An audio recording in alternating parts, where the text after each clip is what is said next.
साथियों नमस्कार। आज की इस वीडियो में हम आपको बताएंगे आपको इनकम टैक्स किस तरीके से फ़ाइल करना है। आईटीआर असेसमेंट ईयर 2023-24 आप किस तरीके से फ़ाइल करेंगे, लेकिन आपको ये आईटीआर आपके मोबाइल से फ़ाइल करवाएंगे हम आज आपको कि आप अपने मोबाइल से इस आईटीआर को घर बैठे कैसे फ़ाइल कर सकते हैं। आपको घबराने की ज़रूरत नहीं है, ना किसी सीए के पास जाने की ज़रूरत है। अगर आप सैलरीड पर्सन हैं, आप वेतन लेते हैं, आपकी इनकम 50 लाख रुपए तक है, आपको एग्रीकल्चर की इनकम 5,000 रुपये तक है, तो आपको आईटीआर फर्स्ट फाइल करना होगा। तो आज की इस वीडियो में हमने आपको आईटीआर फाइल करने के बारे में ही बताया है। वीडियो को शुरू से लेकर अंत तक ज़रूर देखें, तभी आपको पूरी की पूरी जानकारी मिलेगी। और अगर आपको वीडियो अच्छा लगे, नहीं भी लगे तो कोई दिक्कत नहीं है, चैनल को सब्सक्राइब जरूर कर लें, क्योंकि सब्सक्रिप्शन के आपको कोई पैसे नहीं देना पड़ते हैं, हमारा मोटिवेशन बढ़ जाता है। तो चलते हैं अपने वीडियो की तरफ।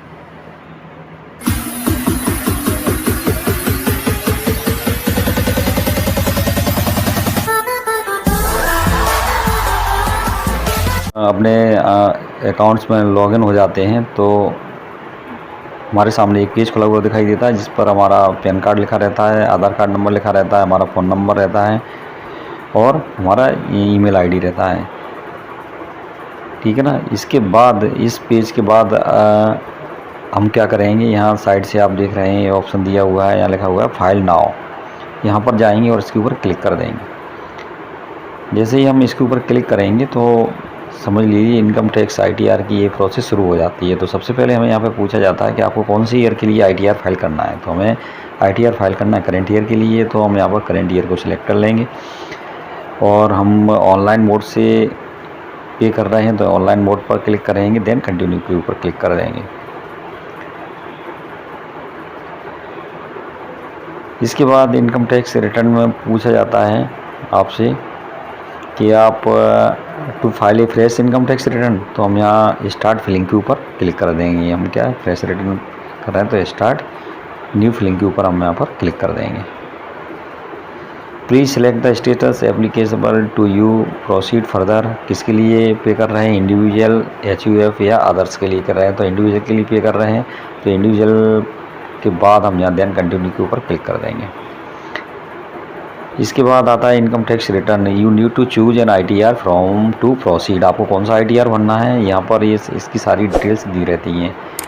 यहाँ पर अलग तरह के आईटीआर होते हैं 1 2 3 4। आपको किस आईटीआर में, हर एक आईटीआर की कुछ नियम शर्तें होती हैं कि आपको, जैसे आईटीआर फर्स्ट है तो यहाँ अगर आपकी इनकम 50 लाख रुपए तक है और आपको 5,000 रुपये एग्रीकल्चर प्रॉपर्टी से इनकम है, तो आप वो सैलरीड पर्सन है तो आप आईटीआर फर्स्ट भरेंगे। ऐसे ही सेकंड और थर्ड आईटीआर की भी यहाँ पे शर्तें दी रहती हैं, आप इसको पढ़ लें और भर लें। तो अभी हम आईटीआर फर्स्ट की बात कर रहे हैं, तो प्रोसीड विद आईटीआर फर्स्ट के साथ हम चलेंगे। अभी इसके बाद जो आईटीआर की प्रोसेस होती है वो आईटीआर होता है, उसमें 3 स्टेप बेसिकली होते हैं। एक होता है वैलिडेट योर रिटर्न, जिसमें करीब 6 स्टेप होते हैं। सेकंड रहता है confirm your return summary, third रहता है वेरीफाई एंड सबमिट करना रिटर्न को। तो हम लेट्स गेट स्टार्ट के ऊपर क्लिक करेंगे। इससे पहले हम आपको बता दें, अगर आप आईटीआर फाइल कर रहे हैं तो आपको कुछ डॉक्यूमेंट्स अपने सामने रखना होंगे। इसके आधार पर आप डिटेल्स अपने आईटीआर फॉर्म में भर पाएंगे। तो इसके लिए फॉर्म 16 आपके पास है तो बहुत अच्छा है। इसके अलावा आपके पास आपकी जो सैलरी स्लिप है वो होना चाहिए। आपने अगर सैलरीड पर्सन है तो अपने डिपार्टमेंट में असेसमेंट ईयर के लिए एक असेसमेंट दिया होगा, इनकम टैक्स असेसमेंट फॉर्म होगा आपके पास, वो आप रख लीजिए, जिस पर आपकी बेसिक सैलरी लिखी होगी, टीए लिखा होगा, यानी टोटल आपका जो भी सैलरी है वो लिखा होगा। अलग अलग तरह के जो हेड्स रहते हैं वो आपके शो हुए होंगे, तो आप इसको रख लीजिए। इसके अलावा आप हाउस रेंट रिसिप्ट, अगर आप हाउस रेंट मिलता है तो हाउस रेंट रिसिप्ट रख लीजिए। आपने कुछ इन्वेस्टमेंट किया हो LIC वगैरह में तो वो भी आप रख लीजिए। तो ये सारे डॉक्यूमेंट्स आपके सामने होना बहुत ज़रूरी है। इसके बाद ही आप आईटीआर फिलअप करें, नहीं तो क्या है आपको प्रॉब्लम हो जाएगी। तो अब चलते हैं लेट्स गेट स्टार्टेड के ऊपर क्लिक करेंगे। तो यहाँ पर पूछा जाता है are you filling the income tax return for any of the following reason. तो हमें ज़्यादा डिस्कस नहीं करना है, हम अदर्स रीजन्स के ऊपर चले जाएंगे। इसके ऊपर क्लिक करेंगे, देन कंटिन्यू के ऊपर क्लिक करेंगे। आवाज़ हो सकता है बहुत अच्छी ना सुनाई दे आपको। तो यहाँ आप देख रहे हैं जो हमारा रिटर्न है, वैलिडेट रिटर्न। इसके बाद confirm your return summary, third verify, 3 steps होते हैं। तो यहाँ हम फर्स्ट जो स्टेप है उसके ऊपर हम अभी काम कर रहे हैं, वैलिडेट रिटर्न। इस वैलिडेट रिटर्न होता है, ये जो स्टेप होता है इसमें 5 सब स्टेप्स होते हैं कह सकते हैं अपन। एक पर्सनल इन्फॉर्मेशन का होता है, ग्रॉस टोटल इनकम का, दूसरा third total deduction, fourth taxes paid and fifth total tax liabilities. तो सबसे पहले हम क्या करेंगे, पर्सनल इन्फॉर्मेशन के ऊपर जाएंगे। यार फाइल नहीं किया हुआ है तो आपको ये इन्फॉर्मेशन हो सकता है यहाँ पे सोना हो आपको, तो इसको फिलअप करना हो। तो पर्सनल इन्फॉर्मेशन यहाँ पर देख लीजिए, आप अपना नाम देख लीजिए, सरनेम देख लीजिए, आपका पैन का नंबर है वो आप देख लीजिए यहाँ पर, ठीक है ना। ये सारी चीज़ें आप यहाँ पर देख सकते हैं।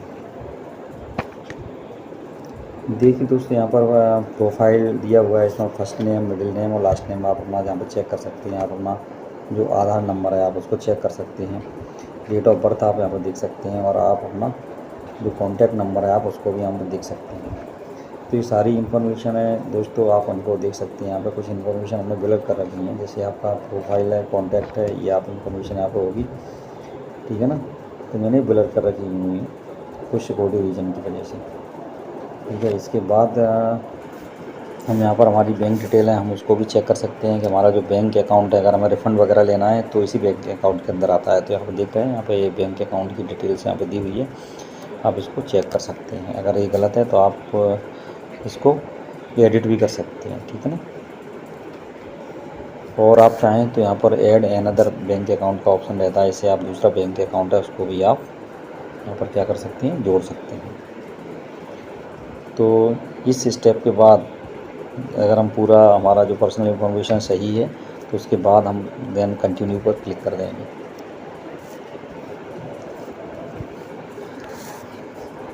देखिए हमने ये फर्स्ट स्टेप जो रिटर्न समरी है उसका पूरा कर लिया है। तो यहाँ पर कंफर्म लिखा हुआ आ रहा है, पर्सनल इन्फॉर्मेशन के ऊपर क्या आ गया, कंफर्म, यानी हमने कंफर्म कर लिया, हमारी जो डिटेल है वो सही है पूरी तरह से। जैसे ही हम स्टेप पार करते जाएंगे वैसे ही यहाँ पर ये ग्रीन साइन आता जाएगा इस तरह का, और लिखा हुआ होगा उस पर कंफर्म।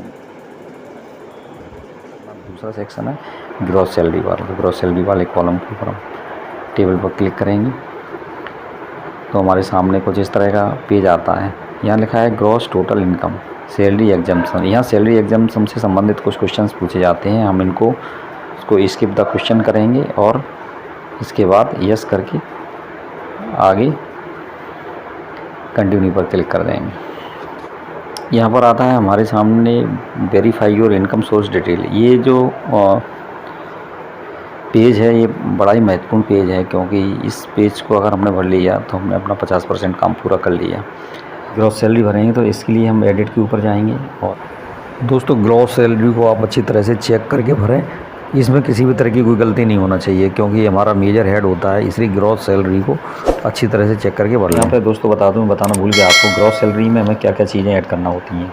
तो जो ग्रॉस सैलरी हमारी होती है उसमें हमें हमारी जो बेसिक पे है टोटल वो ऐड करना होती है, हमें जो डीए मिलता है वो ऐड करना होता है, एचआरए जो हमें मिलता है वो हम ऐड करेंगे, और हमें कोई अगर करंट ईयर में एरियर मिला हुआ है तो हम उस एरियर की राशि भी इसमें जोड़ देंगे।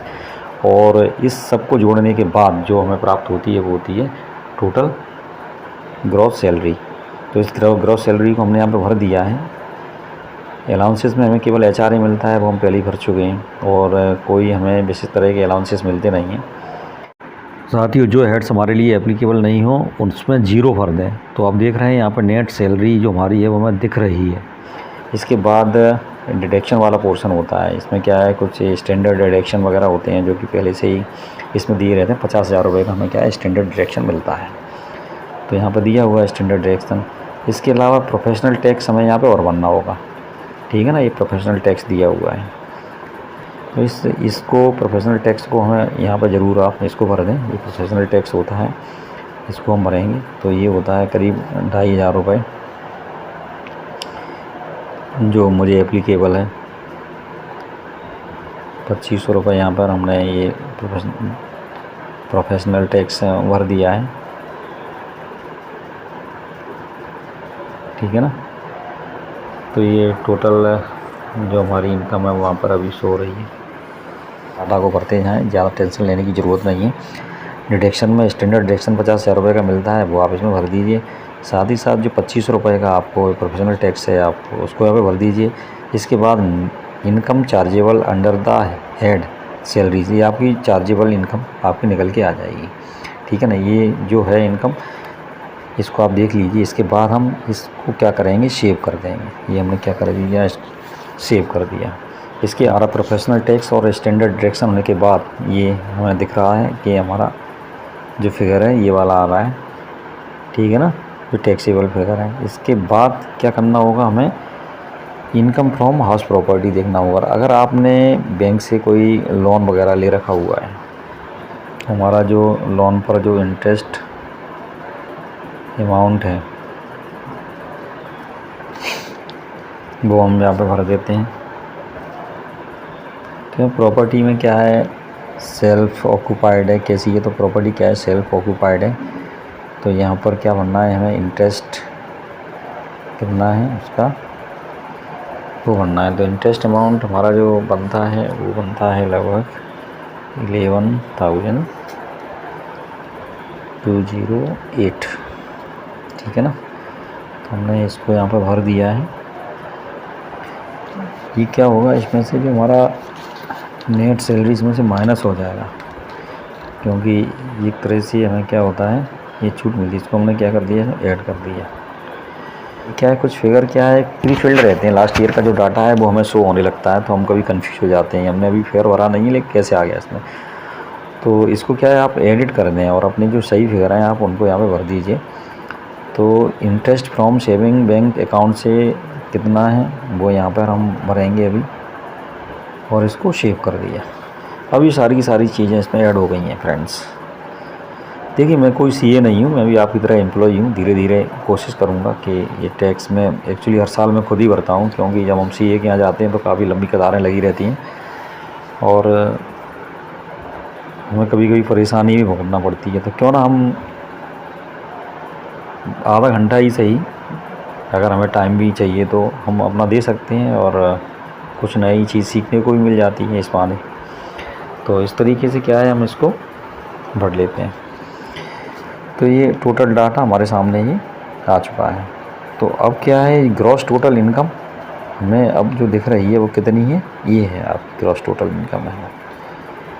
ये आपकी ग्रॉस टोटल इनकम निकल के आ गई। इसमें से आपका स्टैंडर्ड डिडक्शन माइनस हो गया, प्रोफेशनल टैक्स माइनस हो गया, और आपका जो लोन इंटरेस्ट था वो भी आपका माइनस हो गया, ठीक है ना। ध्यान रखिए यहाँ पर क्या है, यहाँ पर जो चीज़ यहाँ पर जो भरा हुआ है ये आप देख रहे हैं, ये लोन इंटरेस्ट है, ये माइनस होगा। और ये जो देख रहे हैं ये क्या है, ये 1340 रुपये, ये बैंक का क्या है, इंटरेस्ट है, ये चीज़ है। और इसके पहले ये थी जो टोटल हमारी सैलरी थी, यहाँ पर टोटल सैलरी दी हुई है। इसमें से ये जो स्टैंडर्ड डिडक्शन है वो माइनस हो गया, प्लस उसके साथ में प्रोफेशनल टैक्स माइनस हो गया, तो हमें ये वाला फिगर मिला था। तो इन सब फिगर्स को हम अच्छी तरह से टैली कर लेते हैं, देख लेते हैं। इसके बाद हम बढ़ते हैं आगे कन्फर्म। इसके बाद हम क्या करते हैं, कन्फर्म के ऊपर जाके क्लिक कर देते हैं। तो इसके बाद नेक्स्ट पेज है वो हमारे सामने खुल के आता है। तो हमने टोटल ग्रॉस टोटल इनकम को हमने यहाँ पर कवर कर लिया है। ग्रॉस टोटल इनकम हमें जाना है टोटल डिडक्शन, यानी जो भी हमें छूट प्राप्त होती हैं, जो हम रिबेट्स लेते हैं गवर्नमेंट से, वो सारी की सारी चीज़ें इसमें आएंगी। तो इसको भी आप अच्छी तरह से भरें, सोच समझ के भरें। आपने अगर LIC पॉलिसीज़ रखी हुई हैं तो आप उसको अच्छी तरह से देख लीजिए। आपका NPS कटता है तो वो भी इसमें आएगा। आपका जो प्रिंसिपल अमाउंट है, ठीक है ना, वो भी उसमें आता है। तो टोटल डिडक्शन में दो तीन तरह की चीज़ें होती हैं, मैं आपको बता दूँ, वो आपको देखना पड़ेंगी यहाँ पे। तो सबसे पहले हमारे सामने डिडक्शन इन्फॉर्मेशन है जो हमें प्रोवाइड करना होती है। जैसे अगर आपने कोई डोनेशन वगैरह आप पेड करते हैं, यहाँ पे कुछ क्वेश्चन पूछे जाते हैं, तो आप यस चाहें तो यस करें, नहीं तो आप नो कर दीजिए यहाँ पे। Are you claim any deduction donation paid research rural development, इसको भी नो कर दीजिए। डिडक्शन अंडर सेक्शन 80 GG में भी कुछ नहीं है आपके पास। और हम जो ज़्यादातर लेते हैं वो 80C में लेते हैं, ठीक है ना।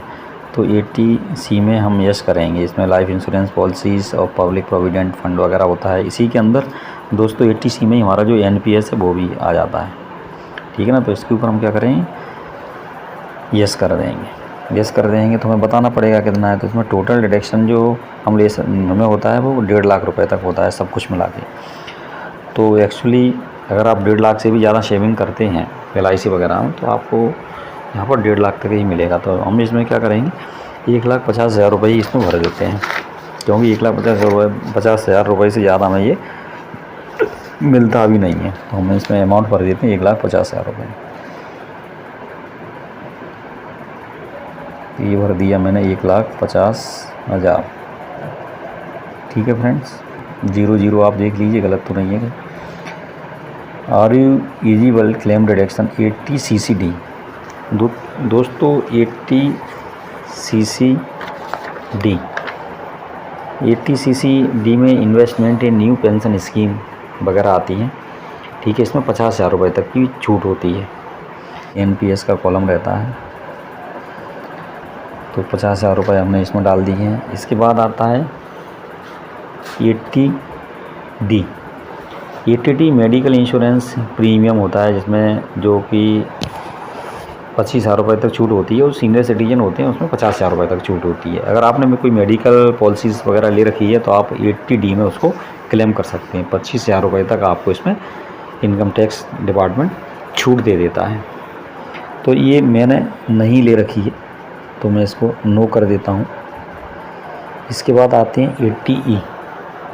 80 अगर आपने इंटरेस्ट ऑफ एजुकेशन लोन होता है इसमें, अगर आपने एजुकेशन लोन ले रखा है तो उसका जो इंटरेस्ट है वो इसमें आता है। तो हमारे पास कोई एजुकेशन लोन नहीं है।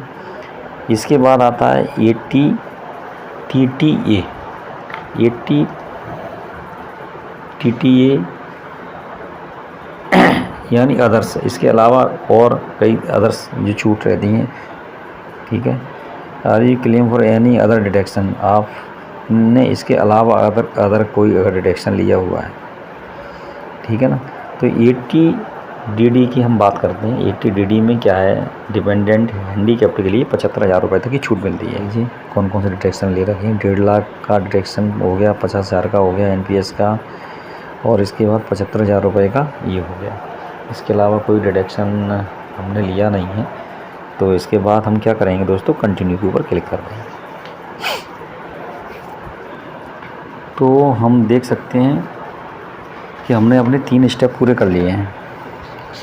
एक स्टेप हमारा हो गया पर्सनल इन्फॉर्मेशन, सेकंड हो गया ग्रॉस टोटल इनकम, थर्ड हो गया टोटल डिडक्शन।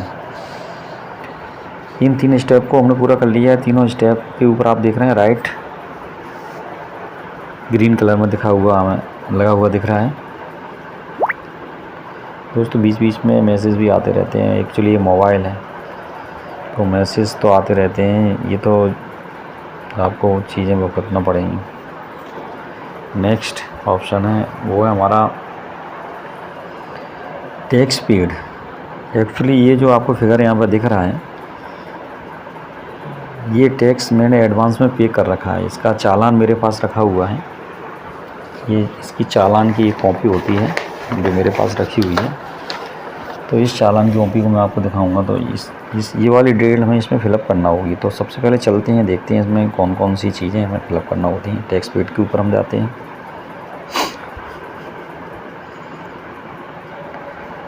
टैक्स पेड के ऊपर हम जाते हैं तो यहाँ पर हमें कुछ इस तरह की चीज़ें यहाँ पर दिखाई दे रही हैं। Advance tax self assessment payment यहाँ पर दिख रहा है। Details of tax deduction TDS salary income, ये सब 00 है। और advance tax self assessment tax payment लिख रहा है, ये 23,000। इसको क्या करते हैं, हम इसको कंफर्म कर देते हैं। देखते हैं कि कितना टैक्स हमारे ऊपर बनता है।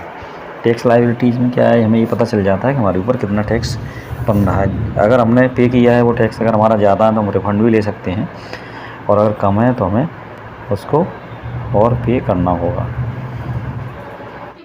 तो लायबिलिटीज़ में हम देखते हैं टोटल टैक्स, फीस और इंटरेस्ट, ये तीनों चीज़ें मिला के यहाँ पर जो टोटल टैक्स बन रहा है वो बन रहा है 23,776 रुपये। और 30,256 रुपये हम पहले ही चुके हैं एडवांस टैक्स के रूप में। तो वो राशि इसमें से माइनस हो जाएगी और जो भी एक्स्ट्रा बचेगा बैलेंस वो हमें पे करना होगा। तो अब जितनी भी टैक्स लायबिलिटीज़ है इसको क्या करेंगे, हम इसको कंफर्म कर लेंगे, और कंफर्म करने के बाद हम नेक्स्ट स्टेप पर जाएंगे इसको प्रोसीड करके। तो हम नेक्स्ट स्टेप पर आ चुके हैं। यहाँ पर हम देखते हैं हमारा जो टोटल बैलेंस निकल रहा है जो हमें पे करना है टैक्स के लिए, वो निकल रहा है 30,776 रुपये। 30,776 रुपये जो निकल रहे हैं, इसमें से हमने जो एडवांस टैक्स पहले पे कर रखा था वो इसमें से माइनस हो जाएगा और शेष बैलेंस करीब 520 रुपये निकलेगा, वो हमें अभी के अभी पे करना पड़ेगा। जब हम पे नाउ के ऊपर क्लिक करते हैं तो एक पॉपअप विंडो दिखाई देती है, इसको हमें कंटिन्यू करना पड़ेगा। कंटिन्यू पर क्लिक करने के बाद हम न्यू पेमेंट पर पहुंच जाते हैं और फिर इसको एक बार फिर कंटिन्यू करना पड़ता है। हम देख सकते हैं कि हमें अब कितना टैक्स पे करना है, 520 रुपये, जो हमें स्पष्ट रूप से दिखाई दे रहा है। बाद हम कंटिन्यू पर क्लिक कर देंगे तो अब न्यू पेमेंट में हमें कई तरह के ऑप्शन दिखाई देते हैं, जैसे नेट बैंकिंग, डेबिट कार्ड, पे at bank counter, NEFT etcetera, और इसमें कई बैंक्स दी होती हैं जिसके द्वारा आप इन चीज़ों के द्वारा अकाउंट में पैसे ट्रांसफ़र कर सकते हैं। तो मैंने SBI बैंक को चुना है, देन कंटिन्यू पर क्लिक करेंगे।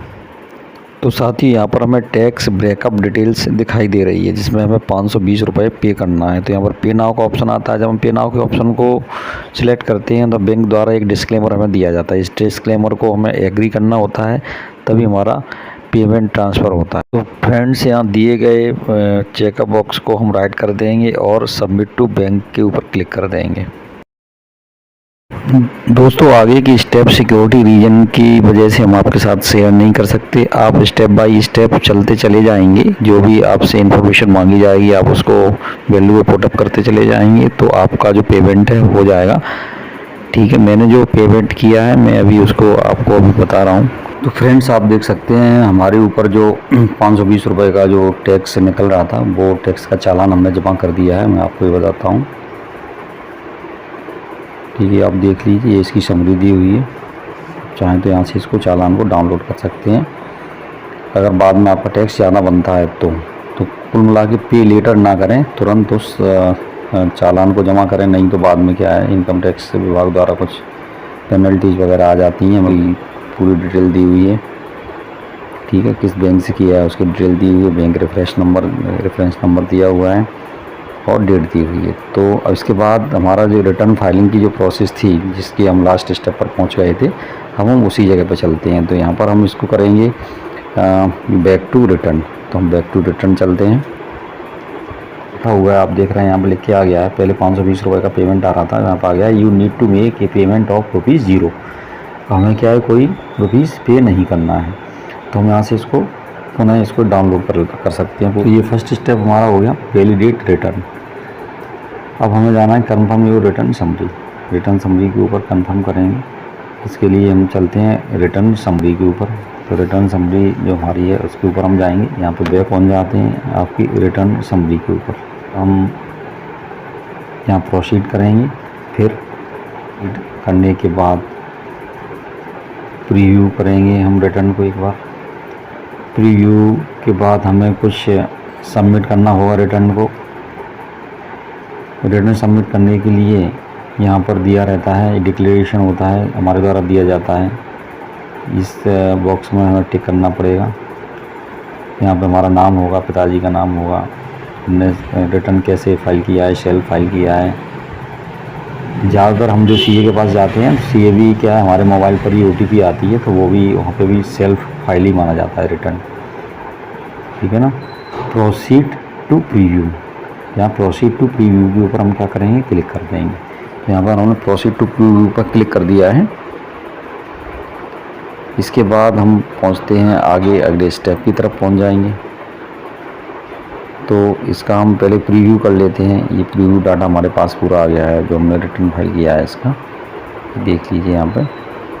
तो हम इसको एक बार क्या है, यहाँ डाउनलोड का ऑप्शन रहता है, इसको हम देख भी सकते हैं और इसको डाउनलोड भी कर सकते हैं। पहले हम इसको एक बार देख लेते हैं कि हमने जो डिटेल फिलअप करी है वो सही है कि कहीं गलत तो नहीं है। आप अपना अमाउंट चेक कर लें, जो भी आपने सैलरी का अमाउंट भरा हुआ है। वैसे तो हम शुरुआत से चेक करते हुए आ रहे हैं। साथियों, अगर आपने अभी तक हमारा चैनल सब्सक्राइब नहीं किया है तो प्लीज़ चैनल को सब्सक्राइब कर लें और बेल आइकॉन को दबा दें, जिससे कि आपको नए नए नोटिफिकेशन मिलते रहें वीडियो के। और आपको हमारा ये वीडियो कैसा लगा है कमेंट जरूर करके बताना। आगे यहाँ लिखा है डाउनलोड, तो इसको हम एक बार डाउनलोड भी कर लेते हैं। प्रोसीड टू वैलिडेशन के ऊपर जाएंगे। ठीक है ना। तो हम प्रोसीड टू वैलिडेशन के ऊपर हम जा रहे हैं। लगभग लास्ट स्टेप पर पहुंच चुके हैं रिटर्न फाइल करने के लिए। वैलिडेशन भी हमारा सक्सेस हो गया, यानी हमने किसी भी तरह की कोई इसमें गलती नहीं की है, मतलब कोई इसमें एरर नहीं पाई गई है। यहाँ लिखा हुआ है no error were found, validation successful. तो इसके बाद हम क्या करते हैं, इसको डाउनलोड कर लेते हैं।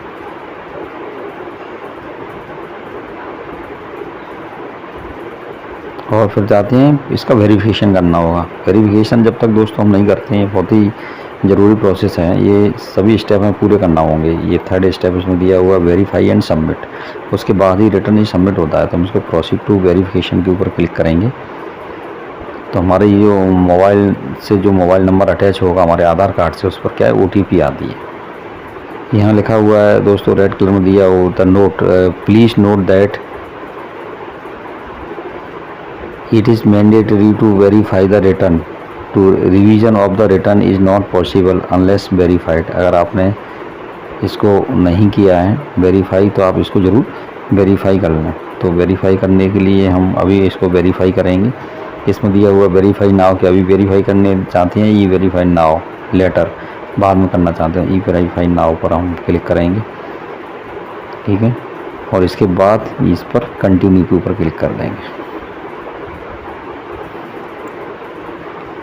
अब हमसे पूछा जाएगा दोस्तों अभी कि हमें जो वेरीफाई करना है वो कैसे करना है।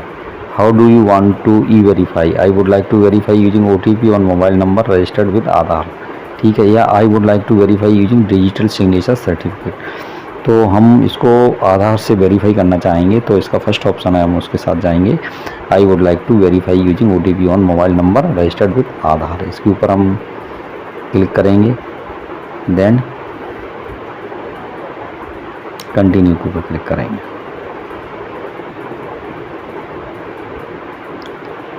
यहाँ लिखा हुआ one time password will be send by text message send to the number registered with Aadhaar, I agree, हम इसके लिए एग्री हैं, हम एग्री कर लेते हैं इसको। और देन जनरेट आधार OTP के ऊपर क्लिक कर देंगे।